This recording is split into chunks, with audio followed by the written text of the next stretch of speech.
মালয়েশিয়ার শ্রমবাজার পুনরায় উন্মুক্ত হওয়া এবং দ্রুত কর্মী পাঠানোর বিষয়ে প্রবাসী কল্যাণ ও বৈদেশিক কর্মসংস্থান প্রতিমন্ত্রীর এই বক্তব্য বাংলাদেশের রেমিট্যান্স যোদ্ধা এবং অভিবাসন প্রত্যাশীদের জন্য অত্যন্ত স্বস্তির খবর। প্রধানমন্ত্রী তারেক রহমান ও মালয়েশিয়ার প্রধানমন্ত্রী আনোয়ার ইব্রাহিমের মধ্যকার সফল শীর্ষ বৈঠকের পর প্রবাসী কল্যাণ মন্ত্রণালয় এখন মাঠ পর্যায়ে এই সিদ্ধান্ত বাস্তবায়নের জন্য জোর প্রস্তুতি নিচ্ছে। প্রতিমন্ত্রীর বক্তব্য এবং মন্ত্রণালয় সূত্রের বরাতে যে বিষয়গুলো জানা গেছে: ১. দ্রুত কর্মী পাঠানো শুরু। মালয়েশিয়া সরকারের সাথে কারিগরি ও আইনি প্রক্রিয়াগুলো চূড়ান্ত করে খুব দ্রুতই আনুষ্ঠানিকভাবে কর্মী পাঠানো শুরু হবে। দীর্ঘদিনের বন্ধ দশা কাটিয়ে ভিসা প্রসেসিং এবং ছাড়পত্র দেওয়ার কাজগুলো অগ্রাধিকার ভিত্তিতে করার পরিকল্পনা নেওয়া হয়েছে। ২. কম খরচে মালয়েশিয়া যাওয়ার সুযোগ।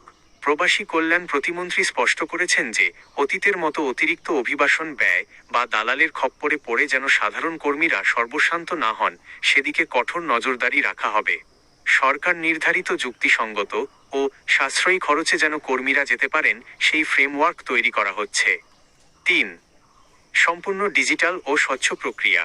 সিন্ডিকেট এবং মধ্যস্বত্বভোগীদের দৌরাত্ম্য চিরতরে বন্ধ করতে কর্মী নির্বাচন এবং ভিসা প্রক্রিয়াকরণ পদ্ধতিতে আধুনিক ডিজিটাল ট্র্যাকিং ব্যবহার করা হতে পারে। এতে কোনো থার্ড পার্টি বা সিন্ডিকেট চাইলেও কৃত্রিম সংকট তৈরি করতে পারবে না। ৪. দক্ষ ও প্রশিক্ষিত কর্মী পাঠানোর ওপর জোর। মালয়েশিয়ার বর্তমান শ্রমবাজারের চাহিদার সাথে মিল রেখে দক্ষ ও আধাদক্ষ কর্মী পাঠানোর ওপর জোর দিচ্ছে মন্ত্রণালয়। এর ফলে কর্মীরা সেখানে গিয়ে ভালো কর্মপরিবেশ ও আকর্ষণীয় বেতন পাবেন।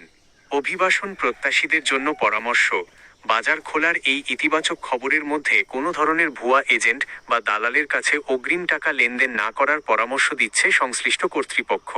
প্রবাসী কল্যাণ মন্ত্রণালয় বা জনশক্তি কর্মসংস্থান ও প্রশিক্ষণ ব্যুরো (BMET) এর অফিসিয়াল বিজ্ঞপ্তির ওপর নজর রাখুন।